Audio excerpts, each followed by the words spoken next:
Hi guys, I'm Jess and welcome to the Riverdale Review. Lollipop, lollipop, oh, lolly, lolly, lolly, lollipop, lollipop.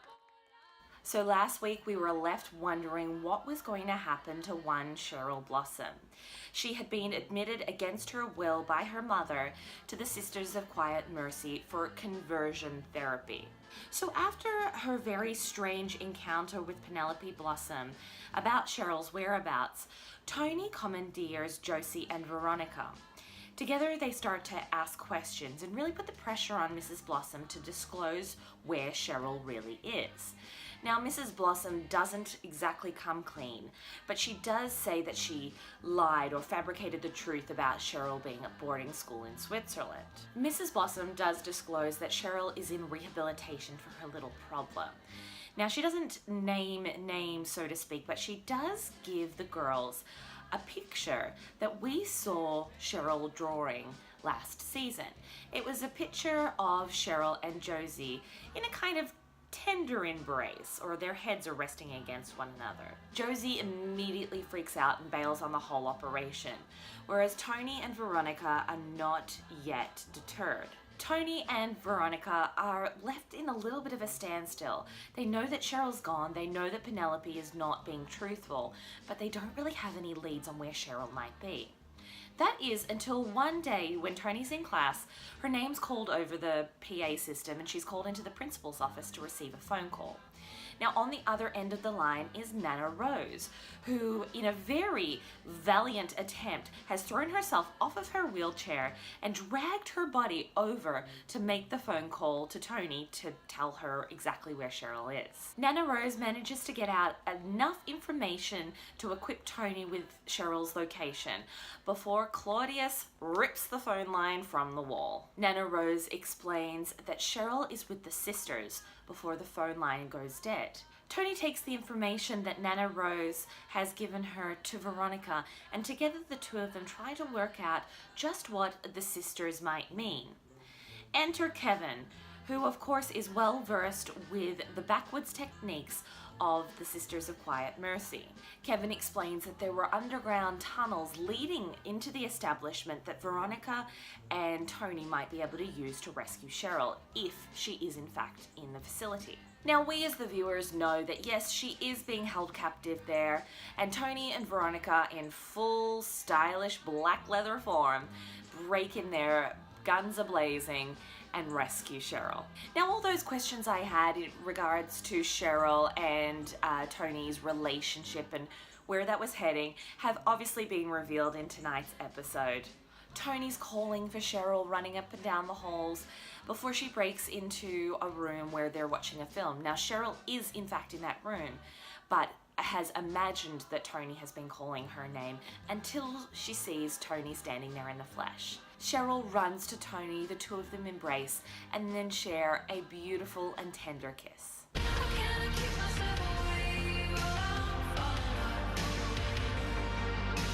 Despite the trauma that she received at the hands of the Sisters of Quiet Mercy, Cheryl is back at Riverdale High the next day and plotting her revenge. I can't wait to see where that takes us. And this school's gonna burn. Early on in this episode, Alice Cooper is the moderator at a debate or a Q&A for those running for Student Body President. Now, of course, we know that Betty has teamed up with Jughead, Archie and Veronica have teamed up, and then we also have Reggie and Josie. Now, my feeling at the moment is that Josie and Reggie may take out the title.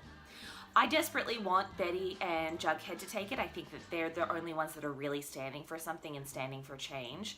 However, it's Riverdale and we always know to expect the least possible thing.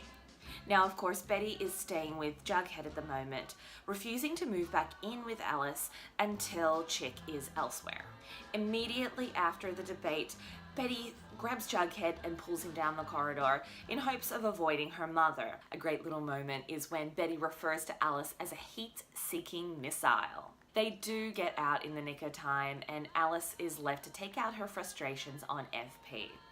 FP encourages Alice to make things right between her and Betty to avoid a situation like what FP and Jughead had when Jughead wasn't even living with him when we first started watching Riverdale many moons ago. Of course, Archie is still in support of Hiram, much to his parents' dismay. After the debate, the two families get into a little bit of a heated argument before Veronica comes to the rescue and kind of mediates the situation. Archie pleads with both his family and Veronica's for a fair game, urging that anyone who needs to sign anything, do it, and then the rest is left open and it's a clean slate for all.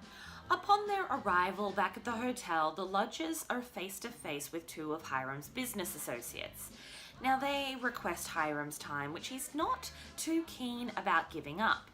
They insist, and then they all sit down and have a discussion about things. Now it turns out that these two associates want 25% of the earnings that this theoretical prison on Southside property will bring to Hiram and his family.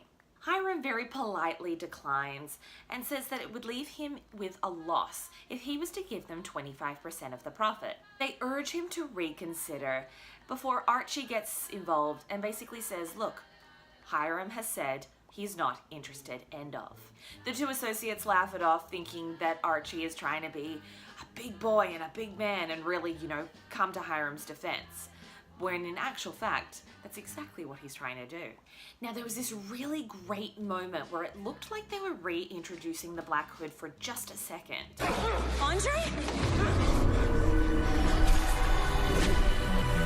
Archie arrives at the hotel and finds Andres being beaten up by a man in a black hood. Now there is a brilliant cut to the actual footage of the Black Hood and his eyes, which has been the focus of Archie, before cutting back to this gentleman. Now, I don't know if anybody else spotted this, but it really and truly looked like this person wearing the Black Hood in this episode was also the same person from the first season. The Black Hood is immediately startled that somebody has interrupted his dirty work and he runs. Archie runs after him, tackles him to the ground, and pulls off the hood, revealing none other than Agent Adams.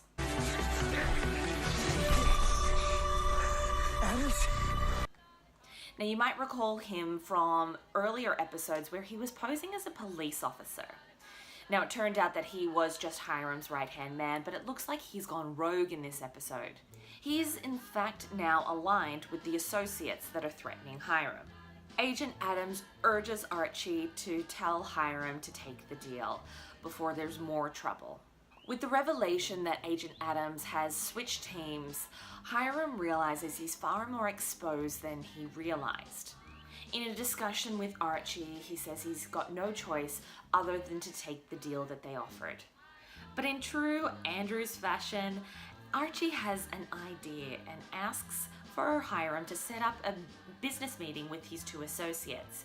He then goes to Reggie and pleads with him and the Bulldogs to help. By agreeing to give up the Bulldogs' votes for he and Veronica's campaigning of Student Body President to Reggie, the Bulldogs and Reggie come to his and Hiram's aid and scare the two associates away, claiming that Riverdale and Hiram are protected.